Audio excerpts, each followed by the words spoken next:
Hello and welcome to FluentFirstSteps. I'm Bella, and today we're here together again for another episode that I hope will really help a lot of people feel a little lighter.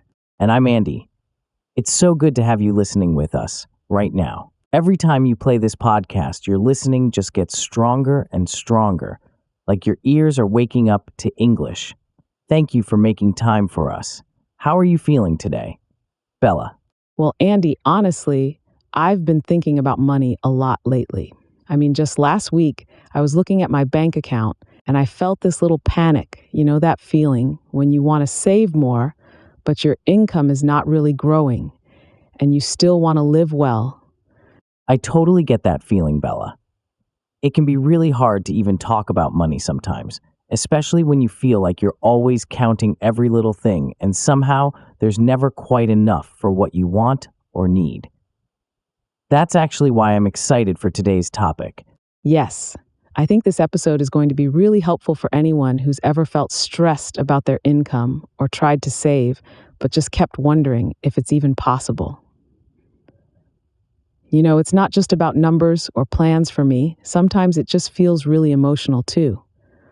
Right money can feel heavy, like it's more than just cash in your wallet.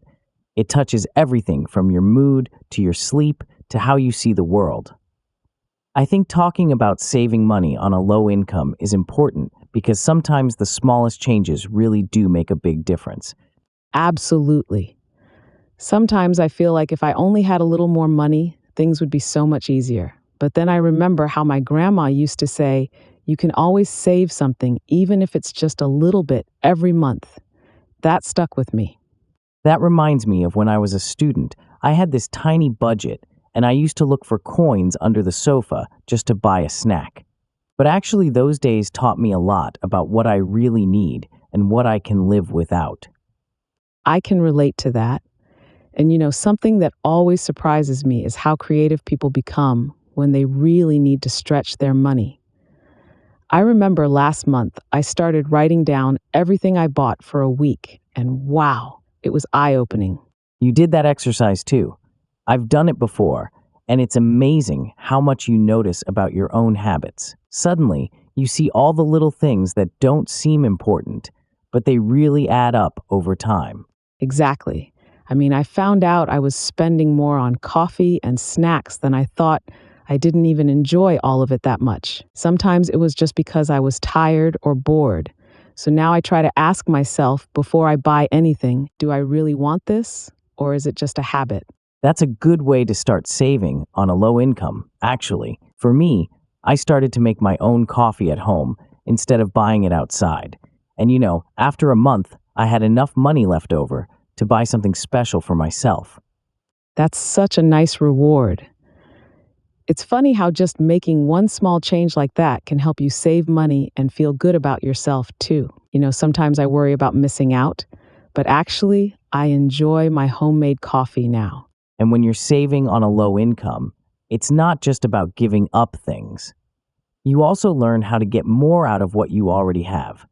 For example, I started cooking bigger meals at home so I could have leftovers for lunch. That way I don't have to buy food at work. Yes, I've done that too. Actually, I discovered a soup recipe that uses just a few cheap vegetables, and it makes enough for 3 days. It's healthy and really comforting, and I like knowing exactly what's in my food. Cooking at home is a big one, I think. And another thing that helps me is planning my meals for the week, so I only buy what I need at the store. It's easy to waste money on things you don't use if you shop when you're hungry. Oh, that's so true. I've walked into the store hungry before and come out with so many things I didn't plan to buy. Now I try to make a simple shopping list and stick to it. If I see something extra, I wait until next week to decide if I really want it. That's a smart move. You know what I found useful? As well, I started using cash for my daily spending instead of my card. It's easier to see how much you have left, and it really makes you think before buying something. I love that idea. I sometimes lose track with my card because it feels like magic money. It's so easy to swipe and not think about the cost until later. Using cash makes every purchase more real. And even small changes can build up over time. For example, I stopped buying bottled water and started using a reusable bottle. It's better for the planet too, but mostly it saves me a lot of money every month. Yes. And that reminds me of another thing I started doing. I look for free or cheap ways to have fun instead of always going out. I found a beautiful park near my house, and sometimes I just walk there and listen to music. It costs nothing, but makes me feel rich in a different way. That's a great point. Sometimes we feel like we need to spend money to have fun, but actually, some of the best moments come from simple things. I joined a library in my neighborhood, and now I read books for free instead of buying them. I love libraries. It's so peaceful, and you can discover so many new things without spending a single coin. I think finding joy in free things is a special skill, especially if your income is low. True. And another thing that really changed how I see money is learning to be patient. Sometimes you want something now, but if you wait a little and save up, the feeling when you finally get it is so much better. I can understand that. I remember I wanted a new pair of shoes last year, but I waited and saved a small amount each week. When I finally bought them, it felt amazing because I knew I had really worked for it. Saving on a low income really is about those little victories. Sometimes it's not about the money, but about knowing you can make a plan and follow it. And that feeling gives you confidence for other parts of life, too. I agree. And for me, another important thing is learning to say no to some things. It's not always easy, especially when friends want to do something expensive.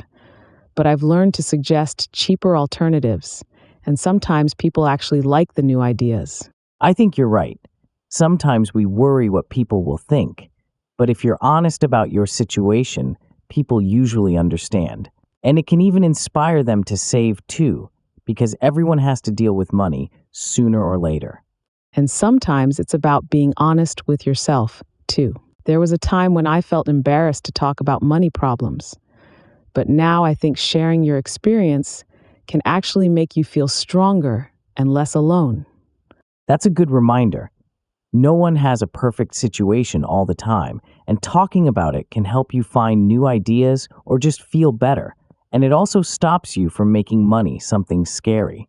Yes, it's easy to feel bad about money, but I think the most important thing is not to blame yourself if things are hard. Sometimes it's just life, and what matters is how you move forward. Exactly. And you know what helps me stay positive? I try to celebrate small successes. If I save even a little each month, I remind myself that's already a win. It keeps me motivated. I love that attitude. Celebrating the small steps really changes everything. I sometimes put a gold star in my calendar when I have a good saving week. It sounds silly, but it makes me smile. That's actually really smart.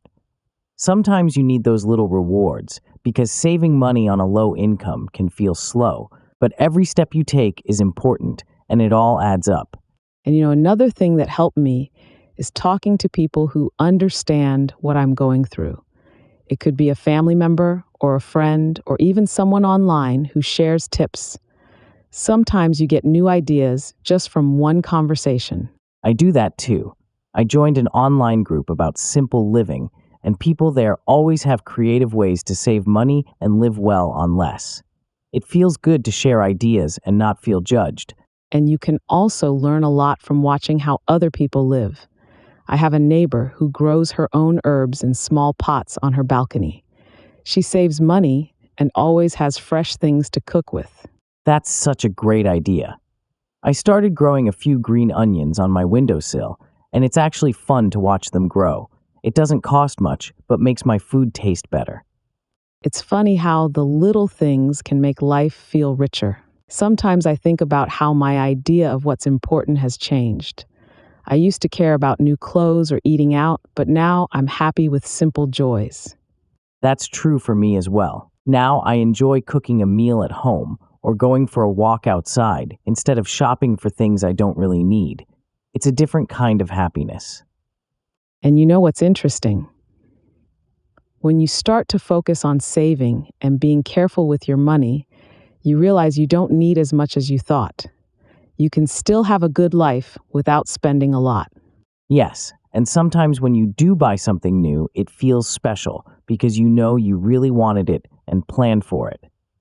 It's not just another thing you bought without thinking. And I think learning to wait for things and not buy everything at once is good for your mind too. It teaches you patience and helps you feel more in control of your life. I like that way of thinking. And sometimes people feel ashamed if they don't have much money, but really, it's nothing to be embarrassed about. Everyone has times when things are hard. Yes, and that's why I think it's important to talk openly about these things. Saving money on a low income is not just about tips, it's about being kind to yourself and learning to enjoy what you have. And sometimes it's also about looking for help when you need it. There are often community resources or programs that can make things a little easier if you just ask or look for them. That's a good point.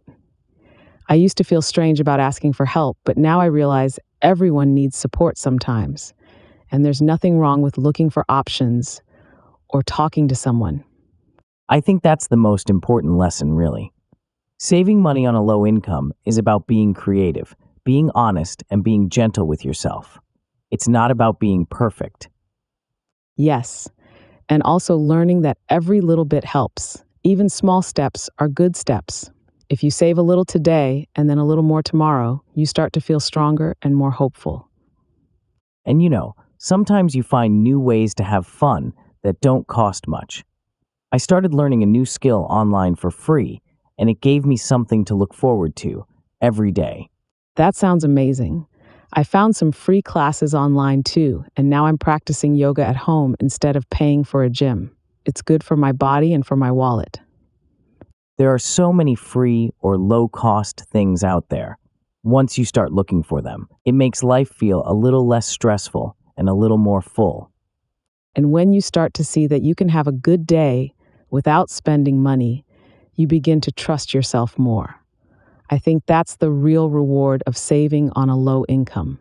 Yes, and also remembering that your value as a person is not about how much money you have, but about who you are and how you live your life. That's a beautiful thought, Andy. And it reminds me that sometimes the best moments are the simple ones, like cooking at home or spending time with someone you care about. And if you ever feel like you're not doing enough, just remember, it's okay to start small. Every step forward is something to be proud of.